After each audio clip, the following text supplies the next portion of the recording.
Have you ever heard the phrase "the tail wagging the dog"? Yes.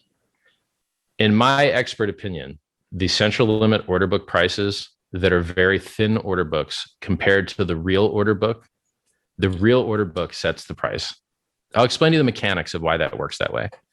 If you have a thick order book and a thin order book, and the thin order book has a wrong price, you would try and say, oh, the thin order book is manipulated. The price is high. Fine. You think the thin one's manipulated, the price is high? Fine. What that does is it creates a situation where anyone in the world that has an account on both systems can sell the high price and buy the cheap price. And so all fucked up disassociated order books do is enrich arbitrageurs. Exactly. That's all they do. And there will never be a sustained period of price differential in a free market because you'll just be enriching the arb guy until he can't arb it anymore. Right. And that's at least in the white paper. So your theory that you can manipulate the hex price by pushing up a thin order book on some fucking exchange, it doesn't make any sense. If everyone is using that to base their Uniswap price. No one is using that. No one is using that. Mm-hmm. I don't advertise it. There's very few people that use it. Everyone uses Uniswap, but it's just this paradigm is so new to you that your brain doesn't get it. All of the volume that matters. The reason why, if you look at the reason why Uniswap was designed the way it was, because you can't do continuous limit order books on Ethereum for various reasons. You previously couldn't do any kind of thing on Ethereum because the latency was so shit. I mean, DEXs had existed on Ethereum like IDEX for a year or two and had no volume. And then Uniswap made everything better. And I can tell you why that is. It's actually it's about order matching. The reason that order books on Ethereum sucked is because you would need to run a bot to set your prices to a real central limit order book. Maybe this is why you're stuck. That's literally what I'm saying about. I know that. And this is why you're stuck. Yes, because in the old days, the volume used to be on the real exchange, and then this shitty DEX would come along with no volume. And then to pretend to be relevant and to try and convince people to set limit orders there, they would have to try and maintain a sane price. Yes. And so people would individually have to run bots in order to get the price to be similar to the central limit. So they didn't get fucked selling way lower or buying way higher. Yeah. But all that got solved by AMM. The reason it got solved by AMM is because you don't have people trading versus each other anymore. You have a market maker, a liquidity provider, making it so that whenever you want to trade, there's always liquidity there. And at a constant moving price, there's no gaps. And the movement, and this is V2 I'm talking about, it was totally symmetrical. You had as much buy pressure as you had sell pressure. And that was the innovation. There would always be someone willing to trade with you. No one would have to run a bot to maintain price. The reason that automated market makers are successful is because they solved that no one has to run bots. It's its own oracle. It doesn't need to act. It doesn't need to read anybody else's shit. It doesn't care. It's its own oracle because it can move its own prices because of the constant product X times Y equals K system. So now they changed that with V3 because it's more capital efficient. The problem with always having the ability to trade at any price is that all the money way out of the money on the bid and all the coins way out of the money on the ask, they're not being used to give people better deals on trades. They're just sitting there unused. It's capital inefficient. So with Uniswap V3, you can compress the range at which you're providing liquidity and amplify the amount of money that you're going to make because you're a larger percentage of the liquidity at that level. And then you can get the same amount of profit with a lot less money by concentrating the liquidity in a certain level. Now, there's a downside to that too, which is if the price moves past that level, those fuckers are going to start getting bad deals because there's no liquidity left there. And people might have to rebuy higher. So I've taught you a lot of stuff in this. Like you learned about V3 having limit orders. You learned about the convenience of always interacting with price. Do you actually put a price into? Yes, I can do it with you. Right? Why don't I just show you live? I can just show you how to do it real quick. Just go to app.uniswap.org. This is a really useful tool, man, because instead, like you can set limit orders on matcha.xyz, but they make arbitrage bots rich because the price on Uniswap or other automated market makers is going to have to move far enough away from your price in the order in the limit book that an arbitrage bot makes money selling that and buying yours. Okay, so I'm looking at the version. If you do it on this, you don't make an arb bot rich. I'm looking at the version 2 white paper. Sure. And it says we don't need price oracles. Why the fuck are you reading a white paper when I can take you to show you how to do it live? We don't need oracles because the arbitrageurs, if the price is off, the arbitrageurs will trade Uniswap to make the price correct, which means that it itself doesn't have price discovery. It relies on external price. For things that already have larger markets outside Uniswap, that is correct. for things whose largest Right. market is Uniswap. That is incorrect. Okay. The largest order book wins, period. But Because you need run it. Yeah. The reason the largest order book wins always is because you run out of energy in the thin order book to try and arb the other one the other direction. The tail cannot wag the dog. The I get thickest it. order If they book were always both wins. equal, if they're both order books were equal, true. But I don't think Uniswap is a real order book. So, Bro, it's the thickest order books in all of cryptocurrency. You have to update your worldview. Those days are gone. They're literally expired.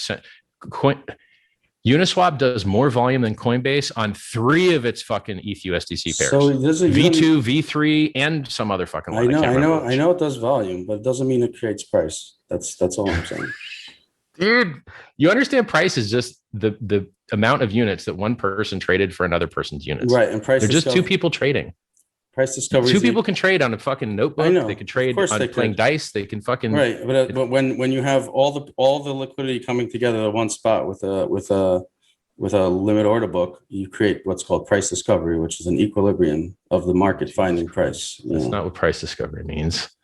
Price discovery is just the iterative process of people doing the same stupid thing of buying and selling over and over again, right, until the volatility has reduced, where you arbitrarily decide that, oh, in this rainbow of gradient and this gray to black, this is where I say the price has been discovered. But in fact, there is no actual end point for price discovery. It's continuous. Yes, we know that. So yes. Why don't I just show you how to set a limit order on UniV3, bro? Go ahead. And you could actually make money out of this call. So go to app.uniswap.org. This is the future, man. Like, this is where all the volume is. This is where all the liquidity is. If it was the future, okay, so if it was the future, you wouldn't have flash bots and MEV, right? I mean, it's basically it's Wall Street 2.0. Flashbot solves MEV. You just named 2 things that are opposites of each other. Flashbot solves MEV? Flashbots? Yes. Okay. All right, I'll explain it to you. MEV, miner extracted, you don't know. Let me teach you. It'll take 2 minutes. MEV is miner extracted value. The miners go, oh, look, this guy wants to buy at this price. This guy wants to sell at this price. We can front run their trade or order their trades differently so that we can inject our own trade to make money. And then other people went, oh, well, shit, we can do that. And we'll just pay you extra and bid up the price for gas. And that's what they would do. They just keep bidding up the gas price higher and higher to bribe the miners to let them front run and sandwich other people's orders and automated market makers. Oh, some guy wants to buy. We'll buy before him. We'll sell right after him. Exactly. He'll get a shittier price and we'll steal his money. That's why, right. That's why limit order books don't work, right? Anything that has latency has this problem. It doesn't matter whether it's a cloud or it's order dependency that's the problem. I understand order dependency. I'm familiar with transaction ordering as a computer science problem. So the solution is flash bots. Flash bots is the opposite of MEV. Flash bots allows you to secretly place your trade without making it public so that you can't get sandwiched. And then you bribe the miner with a bid. And the miner doesn't know what's actually in your sealed transaction block. It just knows whether it's going to accept your bid or not. And it accepts the bids based on the efficiency of how much ETH it can get per transaction size in kilobytes.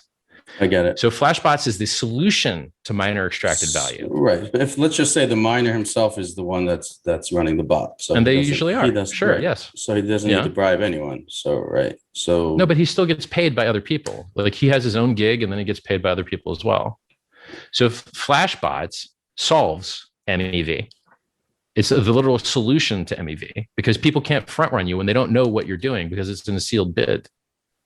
You have no idea what Flashbots is. You should research it. It's really cool because it solves MEV. There's other ways to solve MEV that I know that you don't know that I could teach you right now. ArcherSwap. ArcherSwap is an automated market maker like Uniswap that uses Flashbots so that people can't sandwich you and front run you and fuck you. And you know who used ArcherSwap when he needed to dump some coins? Vitalik. So I'm here teaching you shit you don't know that you can profit from. Yeah. And I would appreciate it if you would respect me for that. Because all you've ever shown me is fucking hate for no reason. Would you like me to teach you how to solve MEV? Would you like me to teach you? Or are you even like... There's a bunch of different ways. Are you even humble enough to even listen? I already looked at your GitHub, dog, and I already read your fucking little intro. I already went to your fucking little intro on your GitHub that you linked to off of your fucking profile and your Twitter. I don't need you to show me your decks. I get it. I read it. Because unlike you, I actually do my research. How does it work? It's another DEX. I don't... I'm not giving you the opportunity to shill. You called me a piece of shit. You called me fraudulent. You called me my price and what am I Hex. shilling? What am I shilling? Listen, I asked you if you wanted me to teach you. you I asked were if you want so me to teach you shitty how to that sell I gave a MEV. guy with 1,700 views an opportunity to Oh, talk. dude, I don't give a fuck about views, man. Shut the fuck up, please. Views. Come on. You're kidding me. So can we predict the future real quick? Yes, 1 year. When are the Hexicans going to be harmed? Because right now they're just living the fucking dream, buying Rolexes and yachts. And I don't know. I think it's going to be a slow burn. It's a long slow burn. So like what other coin? Like is there a coin that's done the slow burn thing before? So I can no. You're a pretty smart guy, dude. I'm not saying you're not. I know you are. I just want to know. I want to know when you'll know when you're wrong. I want you to know. I thought we have a year from now. Bitcoin's not going to be at 10,000, right? That's easy, right? I'm pretty sure we covered more ground than just that. Sure, that's a good one. Okay, I mean, do you have anything else? But by the way, this is me taking risk, making a statement about the future. This is not you taking risk. This is you being cowardly. Why don't you make some statements about the future so that when you're wrong, you can feel bad? So the problem is it's hard to make a statement about the future price of Hex because I believe it's manipulated. That's my problem. So you understand that you can see every single account that actually bought the price up. I know you could see it on Uniswap, right? So if Hex was trading on Bitstamp or Coinbase, right, with liquid books, call them and get them to list it. Then right. So when I launch an exchange, yeah, will you consider that acceptable? Like, will the volume on that central limit order book be okay? Well, that'll probably be manipulated too. Well, you're just like a guy that says the Earth is flat, and you show him an airplane, and you're like, "Look, it's round. We can see it." And then you're like, "No, it's fake." You can see who's buying up the Hex price. I understand. I understand the sophistication of the project, right? And I understand that it's not easy for me to prove anything about Hex, so I'm not going to try. All I'm saying is that I don't believe that the price of Hex is reflected is when you say the word price, it means what other people think it means, and it gets them to buy. When really Hex is designed for low float and for the price to go up and all the volumes on Uniswap. So, yeah.